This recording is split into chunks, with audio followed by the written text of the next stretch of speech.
Who is that? For me, this is very personal. He's got my name. You told me that your guys don't do interviews, so I had to hire new guys. I'm here for the casting. Who's he? You're a juicy part. First of all, I loved this film. It's absolutely incredible. To me, it really displays the spirit of America. It really celebrates people's differences in achieving the impossible and still learning from people that may take a different approach than you. Greg, you're one of television's most prolific writers and producers. You don't direct many films, but when you do not miss. What was it about this project that stood out to you?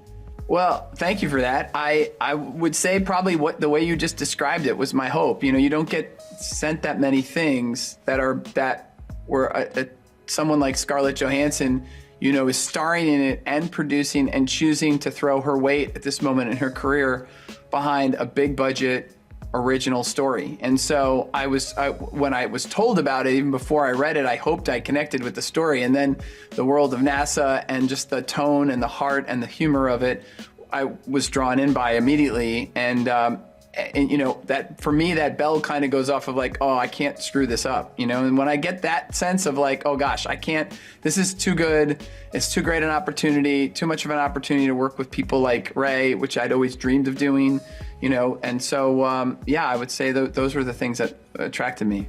Incredible. Ray, brilliant performance. There's a moment in the film where your character, Harry, got me a little emotional. And I've read that you're very selective about the roles you choose.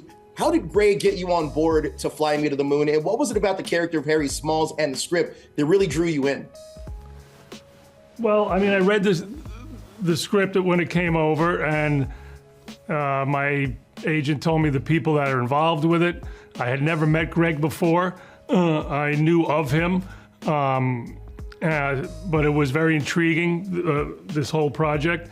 The script I read was, like you said, I love the feeling of it, the tone, the mixture, the feeling of you know, maybe as a country or as a people, we can unite by feeling just pride and in our accomplishments, that we came together.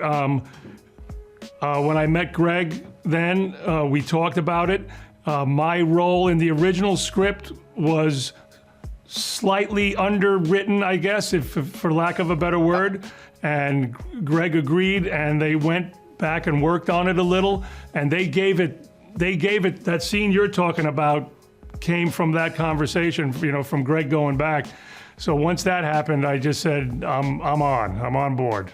Yeah. That's incredible, absolutely incredible. Greg, I'm a space nerd. Many might think that NASA might shy away from a film that kind of depicts a shadowy figure in the US government who's ordering a filmmaking of a fake moon landing. But this film did have the support of NASA and several technical advisors who were a part of the Apollo years. Can you talk about that a little bit?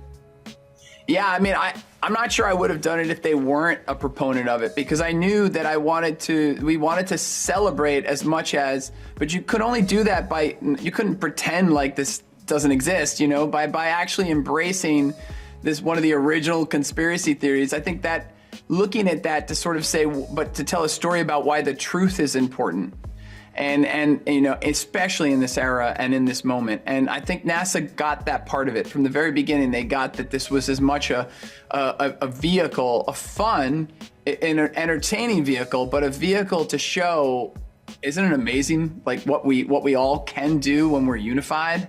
You know, isn't it like we can achieve the impossible? And perhaps definitely the most televised moment of humankind, but arguably the greatest accomplishment of humankind. And so here we are, you know, actually getting to tell that story with a fun historical fiction kind of twist on it. And their support meant everything. It meant we could shoot there, and then we had the technical advisors, so we could really capture the truth of all that.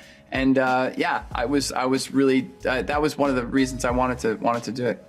That's amazing. Well, look, thank you guys so much for your time. The film is absolutely incredible. And I, like you said, Ray, I love the blended tones in this. We're really balancing the comedy aspect and the seriousness of the space race. But tremendous job, guys. Thank you so much. Appreciate it. Thank you so much. Thank you. My Armstrong is a whiny little bitch. We have to recast. I think we should have gotten Cooper.